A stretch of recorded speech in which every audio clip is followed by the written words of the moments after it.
Well, you know the rules. I make them, I show them, you tell me what you think. So here's the newest one, just finished. Um, this is cute. I shouldn't say cute. This is very, very pretty. Um, this is, or was, a vintage humpback with really busted up scales and a mechanism that was kind of so so. Um, and we've done a lot of work to this one, so I'll go through it as best I can. So this originally had horn scales that were all messed up. They had like wormholes and stuff all over them, so those definitely had to go. So instead, we switched it with this is cross-cut mammoth ivory, impregnated with black resin. So it stabilizes the whole thing. Very, very pretty. You get some really cool veining that goes through this. I used this on another knife I did for a client earlier this year. I really like this one because it looks a little bit like willow bark. Very, very pretty stuff. This one originally had no ears on it. I didn't like that. So I'll get up close here. You can kind of see. It came out really well. What I ended up doing was cutting off about 2 millimeters of each of the upper bolsters. And then I hand fabricated some new, almost like Maltese bolsters out of solid nickel. And these have been pinned on and then polished down. So I haven't been able to see where the pin marks are. If you look closely with a loop, you might be able to spot a little bit of a line here and there, but I think it came out really, really good because I wanted a little bit of a bolster there. Um, Changed the button system to abalone and also put abalone on the safety. And if you notice, there's a little red dot there that's actually red coral that I put into there. This one uses a button detent. So it's actually pretty stiff. There it goes. So this one is not going to be sliding and opening up on anybody, whatever.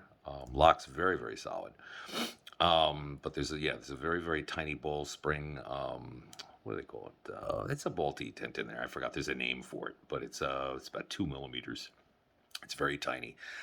This is the humpback that they talk about. This is a hump mechanism. This is what you use to unlock it. So this actually has a coil spring in the very top um, of the bolster there. It locks up great. No movement at all. Super, super solid. Um, did some file work there on the back spring and the separator, and also went around to the bottom with it. I thought that looked pretty cool. You could see the hump itself. I changed it. This was originally just stainless on the back here, or carbon. I'm not sure. I think it's stainless. Um, and I changed that out, put in a piece of texturetech, which I've still had floating around from Alpha Knife Supply from years ago. I don't think they make this stuff anymore. I still have a few pieces of it, so I've been kind of hoarding it, but I added that. And then on the other side, did a sterling silver inlay. I am no expert on Japanese. If I remember correctly, that symbol, it's kanji for blade or sword. I'm not positive which one. Either one works. I think it just looks cool. So I wanted to put that in. And that's kind of a little nod to some other project I'm working for a friend on here too, who's going to end up with something similar. But I wanted to experiment with it first to see if I like the way it come out, because I had to order this from Spain to get it laser cut. Um, and then what's also interesting about it is, although it's hard to see, I'll post some photos or something. It's not going to show at night. All the recesses around the inlay and inside it, as well as on the perimeter of the abalone button here, all have superluminol in them. So at night it glows green, which is really, really cool. Obviously, it has to be charged in light, just like a watch or anything else. It's like, it's like the same thing they use on watch hands here. But so, um, it really came out nice. It was a little beat before, so, brought it back. Also added swedges up on the top of the blade, which I prefer that look. It didn't have those. I kind of like them. Reprofiled the blade a little bit, not much. Put my maker's mark on it. There you go. It's a right. So this one's all done. I think it came out fantastic. I'm not sure what I'm going to name this one yet. I name all my knives. I've been kind of toying with a few names. Um, I think this one's just going to be called the Hump, but we shall see. Um, so I hope you like it. This one took quite a few hours. Had to go through a couple of sets of scales because these things are really fragile when you start working with them. But overall, I love the way it came out. It's almost like going to be, I don't know if it's going to be an EDC for me or it's something I'm going to sell. I haven't decided yet.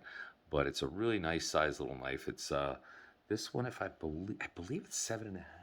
I'm not positive, and I don't have a ruler handy.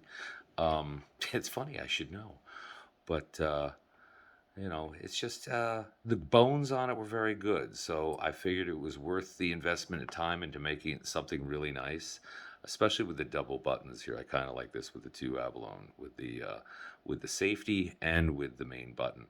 I think that came out great, and as I said, I don't do complicated file work, but I like simple things. So maybe elaborate materials or extravagant materials, but simple looks. So feel free to throw me your comments if you like it, if you hate it, if you got questions about some of the mechanics of it and whatnot. The spring even actually inadvertently got tightened on this one too. It's kind of a weird story because the spring inside this thing actually moves. It swings back and forth within the bolster. And so what happened was when I was pinning on the Maltese guards there and adding those to it, in order to fill the gap, because I wanted it to kind of look like it was one piece or as close as I could to the original.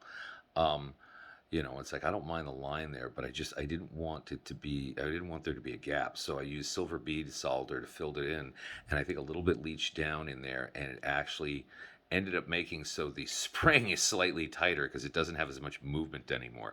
But that's okay. I don't mind a stronger spring on these things. So, anyway, hope you enjoy. Please feel free to send me any comments you have. If you love it, hate it, whatever. Take care, and I'll talk to you soon.